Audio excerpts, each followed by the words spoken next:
Greetings, everyone. On this episode, I like to talk about the economy and why so many young Americans and Gen Z millennials can't seem to find jobs. Is there anyone that's been struggling to find a job within this job market? I know that it's rough and it's bad right now. It is extremely hard to find a job right now. That's why you have to be careful which job you leave on good terms. Something that people don't tell you whenever you're looking for a job in this job market right now is that you're not going to get a job on LinkedIn. It's not a coincidence that you keep seeing people right here on this For You page telling you that they have applied to literally thousands of jobs. Now, as somebody who has experienced this firsthand, I can tell you that it's very tough. It's not fun. It does not feel good. And the only way out of this is, one, to gain more skills, increase your education, and to migrate to an area where you can find jobs. It's really that simple. But for further context, I'm going to let this video play. And after I let this video play, I am going to shed light on what I think.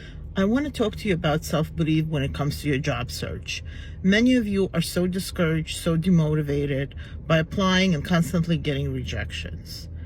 But let me tell you the truth. The truth is, if you have no self-belief, if you have no certainty that your opportunity will come to you, then it never will. You really need to look deep within yourself and really believe that this job is out there for you, and that all you have to do is go out and meet people and tell them what you do.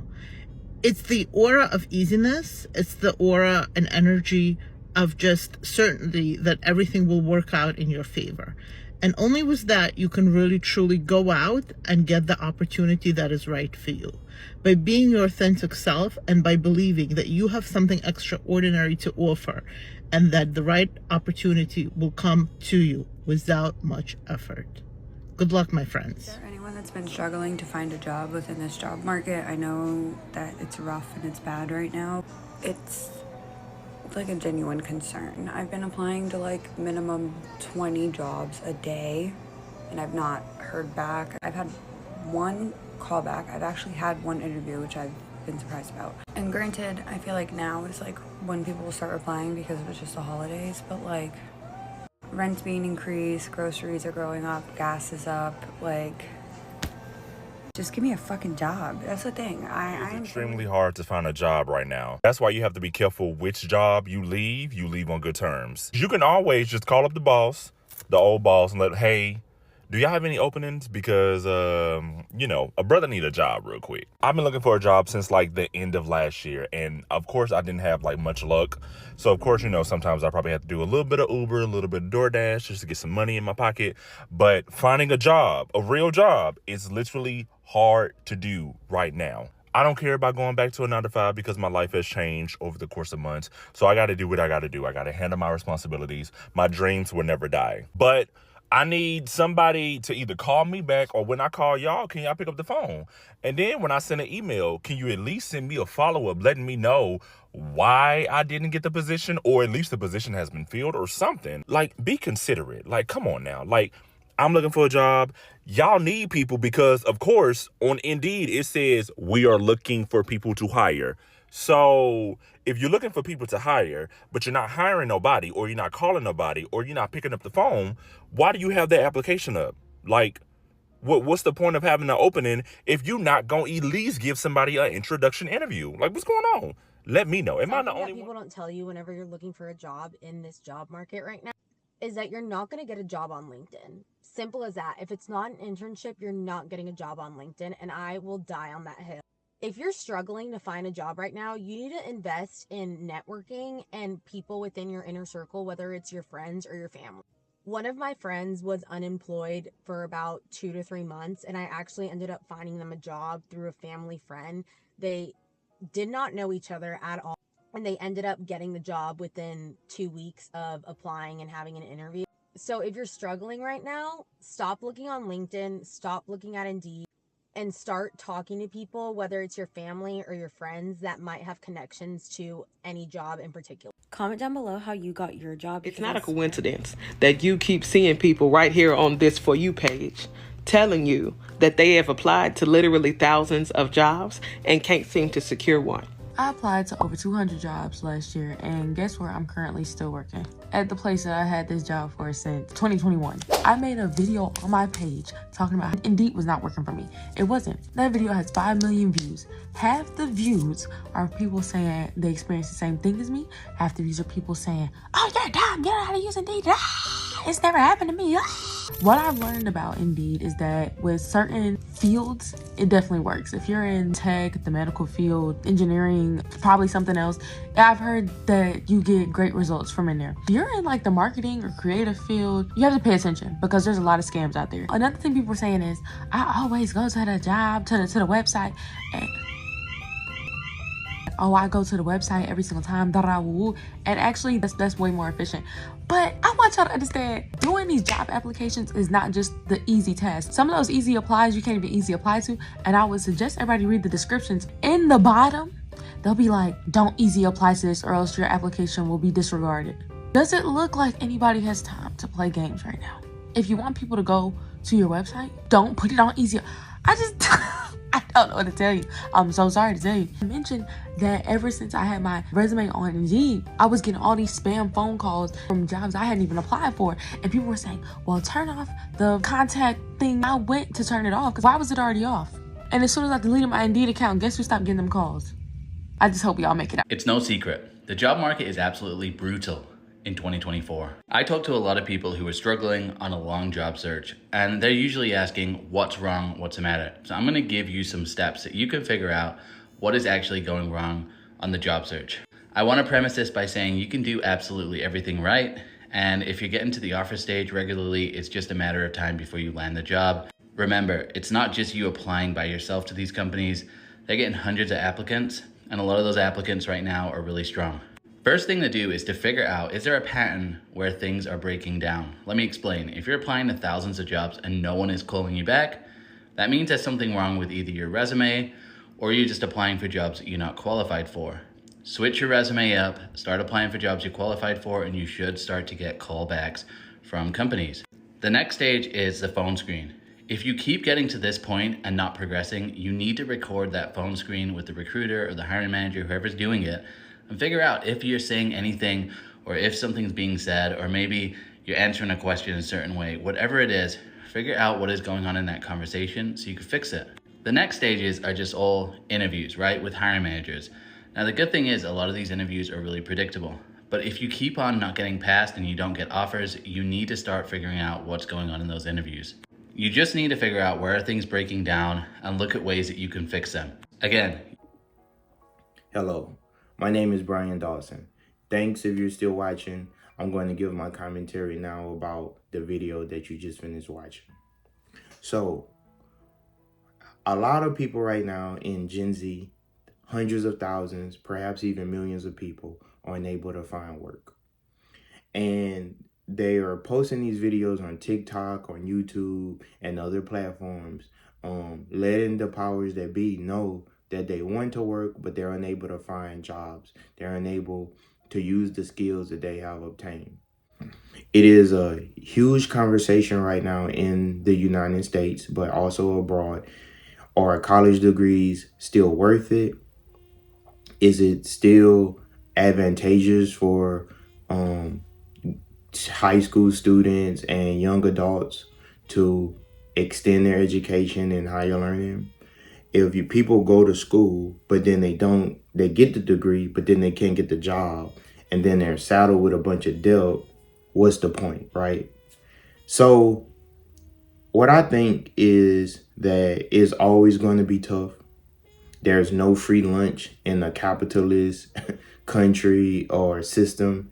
You know, in order to have wealthy people, you're going to need people at the bottom. Now, everyone that's at the bottom or in the middle, you have to decide what it is you're going to do in order to come up.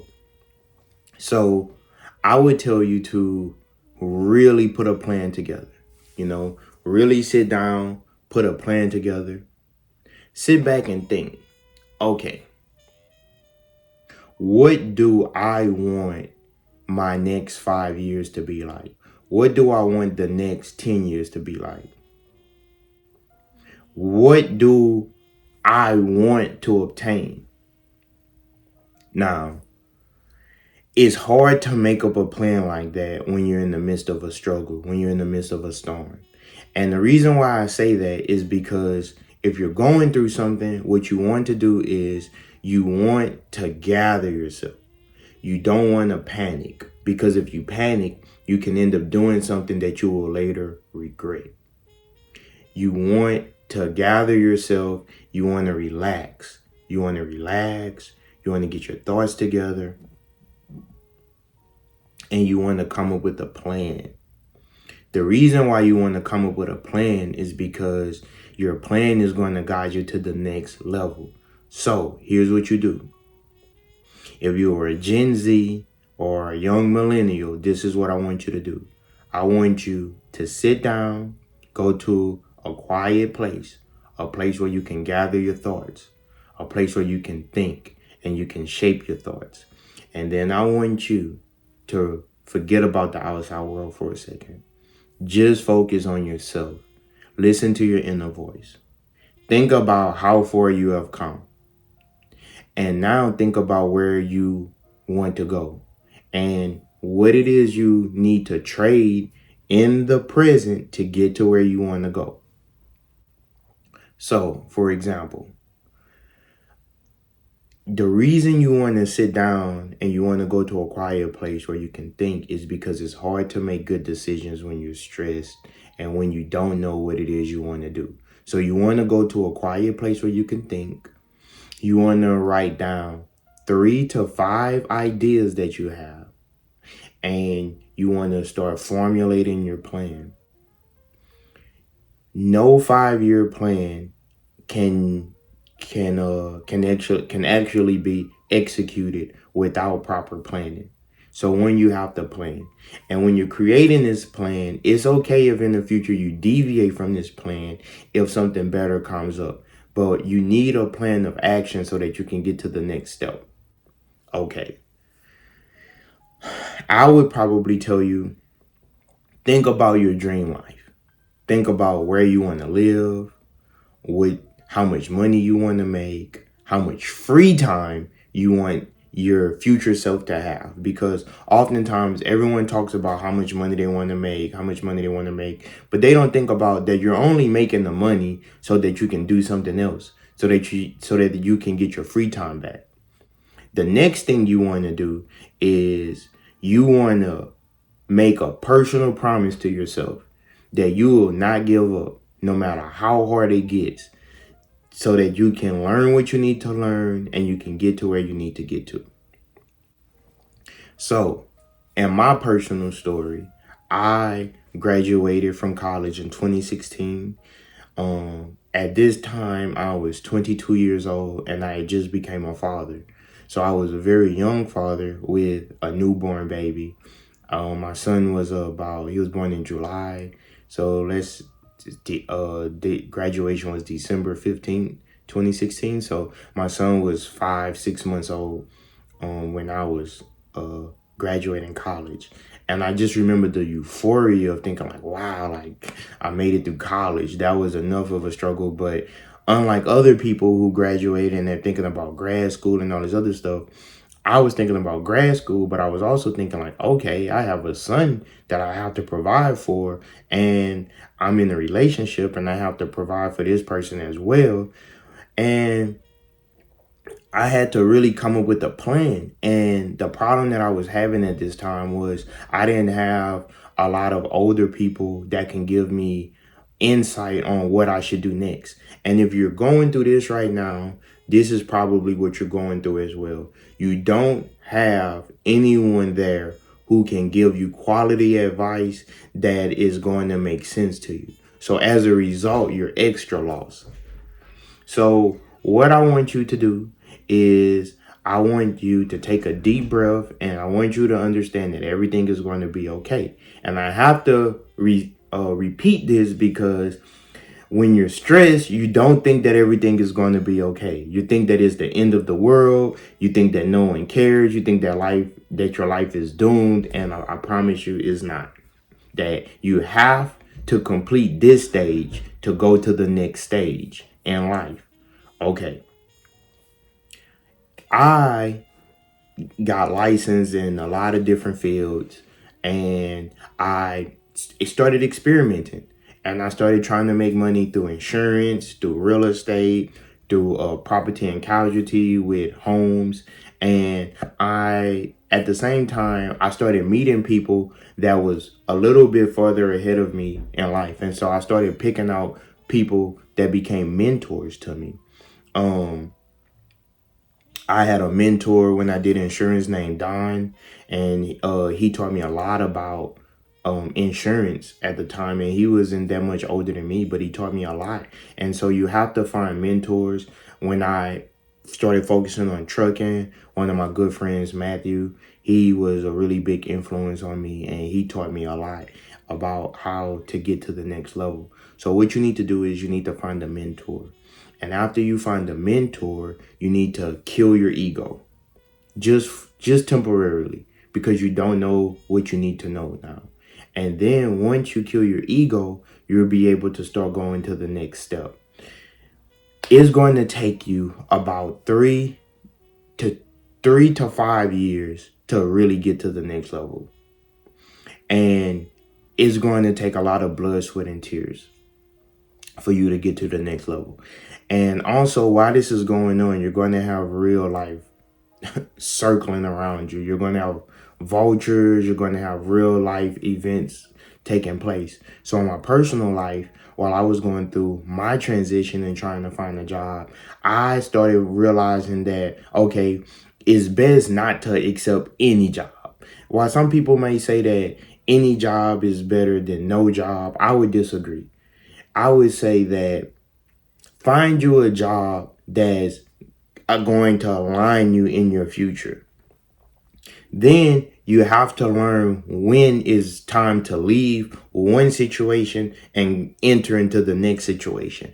But the problem that a lot of young people experience, and I learned this from the Rich Dad Poor Dad series with Robert Kiyosaki, is that it's the 3 E's: education, experience, excess cash. You're going to need to get an education, something that you can use in order to take you to the next level. 2, experience. You're going to have to get experience in whatever it is you do so that you can go to the next level.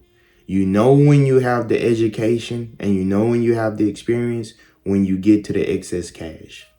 Thank you for watching the video. Keep your head up. Peace.